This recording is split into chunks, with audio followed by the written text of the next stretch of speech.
Well, my opening verse that I was going to read has already been read about 2 or 3 times this morning. So I actually had it down in the Amplified to read, "For God did not give us a spirit of timidity or cowardice or fear, but He has given us a spirit of power and of love and of sound judgment and personal discipline, abilities that result in a calm, well-balanced mind and self-control." So the question that I had this morning for everyone, and do you feel the shaking? And as Christians, we shouldn't really feel the shaking. We should see the shaking out here and around us, but we shouldn't feel the shaking. Mark 13, verse 8. "For nation shall rise against nation, and kingdom against kingdom, and there shall be earthquakes in diverse places, and there shall be famines and troubles." In Luke, it says pestilences. "These are the beginnings of sorrows." So we're told that we're going to have earthquakes. We're going to have these things come up against us, famines, shortages of things, the illness rampant.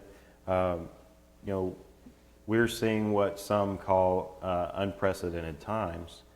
But I can attest to that. You have fear and panic and uncertainty, and I think that, working in around grocery stores and stuff, you kind of get an interesting perspective. You kind of get a real-time feed of what society is going through, a lot of times. So if you go there right now, the demand for certain products is skyrocketed, but the supply is not out of everything. So it's kind of you see shelves that are just completely empty. You go down the next shelf and it's completely full.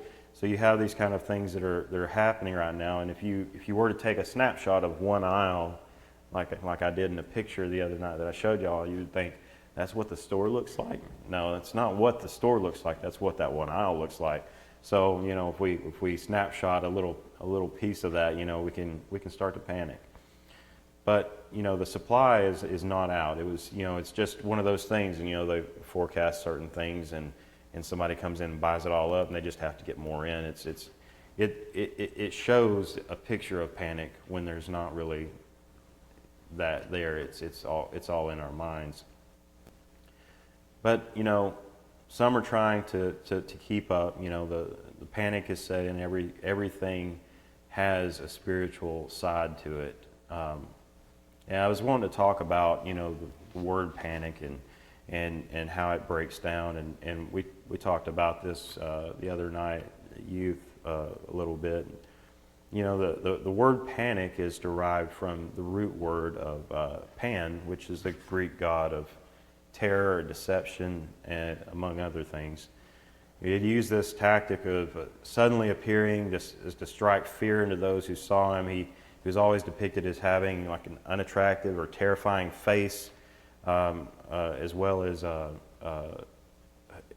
hooved feet, like a goat or some sort of an animal. But this added to the fear that surrounded this certain Greek god. Now we can see all these other words that, and etymologically, I'm not sure how far it traces back, but you see all these other words that, like pandemic, which means basically to us that it's spread, a certain amount of an illness is spread to a certain amount of countries or whatever. But you still have that root word of pan, Pan, with pan there is chaos, and that's just like the enemy. You want to instill chaos. You want to make people go crazy.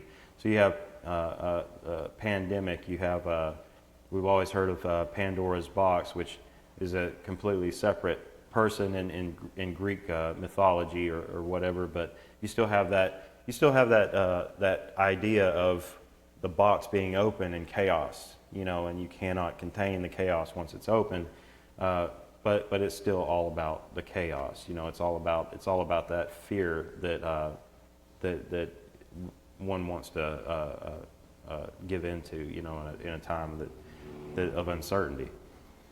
But also with the coronavirus itself, I was listening to a few things on the actual disease, and it's just a category. We've had coronavirus for forever, so it's not something new. That's why they had to give it the COVID-19 name, because it's just the coronavirus is just a category. So the common cold is a coronavirus, but the reason that they call it, and I found this interesting, the reason they call it the coronavirus, corona being Latin for crown. So the actual virus, the receptors are in the shape of or similar shape of as like a crown. If you think about that, and you just kind of worked it through in my mind, it's like, okay, this virus that wears a crown, wants to infiltrate your body, which is the temple of God, wants to come in and set up as a king, and it's a picture, but but that's the impression that we get when we look at it as a symbolic picture. But so it is something to be cautious about. It is something because it is a more aggressive strain of this coronavirus category. But but this doesn't have to lead to fear, and that was the reason for the verse that's been read numerous times this morning. So in these times of fear and uncertainty, how do we as Christians stand unwavering? And I was thinking about your testimony about the pain, having the pain, and it's not that the pain's gone, right? You still have pain, but no, it's gone. It is gone. I stand on the Word of God. Okay. It's not there. I know that when I have pain, I still have the pain, but I get help through it, and that's the picture of the storm. The storm is not going to go away. We just he helps us through it. He's there with us going through the storm. So God has not given us a spirit of fear. That has obviously come from somewhere else. As I was saying the other night, we do have to show caution and respect that there is an illness, that we have to kind of keep our eye on, but we should not fear it. It is it's a very elaborate distraction, for the purpose of taking our eyes off of the one who has already defeated these things, these illnesses that come against us. But this takes discipline. It's one thing that's on us, to be disciplined with this. We exercise discipline when we walk out our faith. It's a very, very important piece of the puzzle, and it comes into faith versus action. We have to take the action. We have to be disciplined enough to take that action to step out in faith. So if we venture into these times and seasons without the discipline, we lose our relationship with God because we take our eyes off of God. We don't have that discipline to keep our eyes where they need to be, where that focus where it needs to be. Satan is very good at driving wedges, and the best kind are barely noticeable. If he can drive a subtle wedge, we don't notice it as much, at first, and it just kind of gradually grows, that chasm. So if he can cause enough chaos to have a believer unsteady, your eyes are already off of Christ and your foundation, and the foundation that he provides. We have to be disciplined in this hour, and that's the thing, talking about, being around these masses of people the past few days, and it's, like I said, it's a unique perspective because you have people that are there just trying to do their normal thing, their normal shopping, and they're frustrated because there's nothing there. You have the people that are in there and they're loading up on everything more than they need,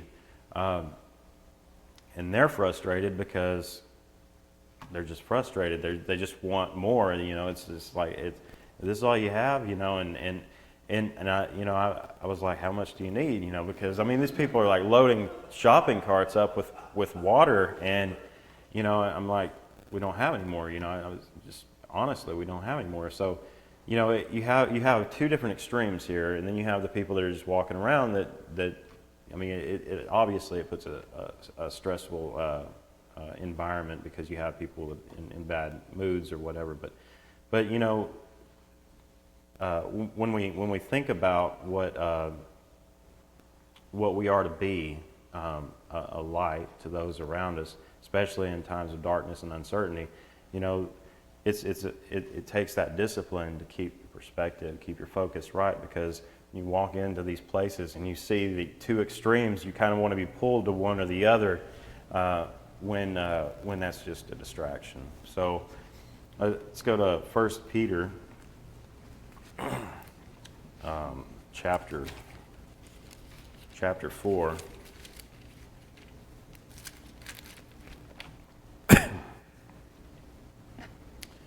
And two, if you happen to have sinuses kick up around this time of everything, and you're coughing all the time, then people kind of give you the look. But that's kind of one awkward side effect. But starting verse 7 in chapter 4, but the end of all things is at hand. Be therefore sober, and watch unto prayer. And above all things have fervent charity among yourselves, for charity shall cover the multitude of sins. Use hospitality one to another without grudging. As every man hath received the gift, even so minister the same one to another, as good stewards of the manifold grace of God. If any man speak, let him speak as the oracles of God. If any man minister, let him do it as of the ability which God giveth, that God in all things may be glorified through Jesus Christ, to whom be praise and domination forever and ever. Amen. So, we are to have or be sober-minded. We are to be sober-minded because our foundation doesn't rest on the shifting sands of the circumstances that the physical world is built on. These shifting sands, this fallen world. So we are commanded to have fervent charity, which is love, and to show that to those around us. Hospitality, one to another without grudging. That's hard to do. That is extremely hard to do a lot of times, especially when you're not getting that back. It's like, okay, I'm gonna go in, I'm gonna be nice to everyone I can, and then you get this it's not a balanced reaction. I'm not getting what I'm given here. So, this is a command, because we see what's going on. We understand the principalities and powers that we're fighting against, that we're struggling against. But we have a greater responsibility here, because we have to have that discipline.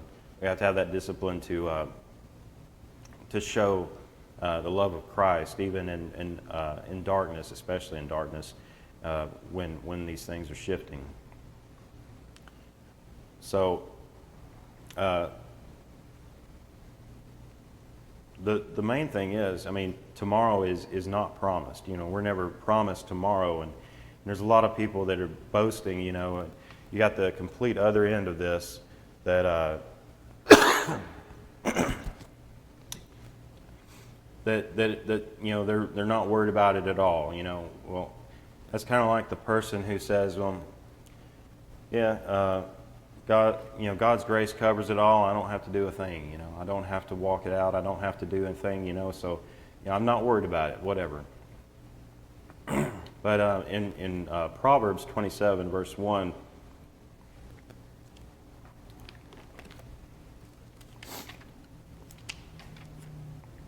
it says, "Boast not thyself of tomorrow, for thou knowest not what a day may bring forth."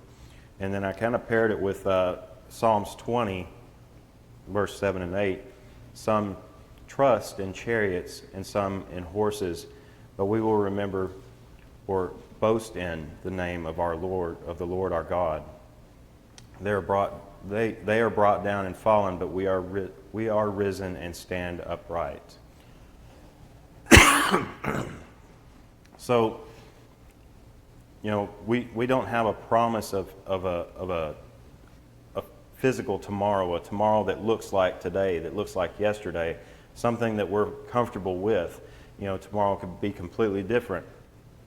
We know not what a day may bring forth. But instead of trusting in these physical things and these physical provisions, and there's nothing wrong with having provisions, there's nothing wrong with that, but piling up water to make yourself a fort or whatever people are doing with all the toilet paper, if we're trusting in all that, where does that put God? Where does that put where our faith needs to be? But we will remember, and then some translations say boast in the name of the Lord our God. They are brought down and fallen, but we are risen and stand upright.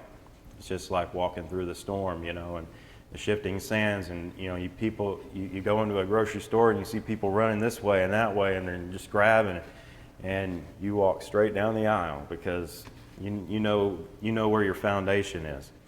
It's just it's an amazing picture, but it was just something that God's been speaking to me all week. That verse has been on my mind. Thank you.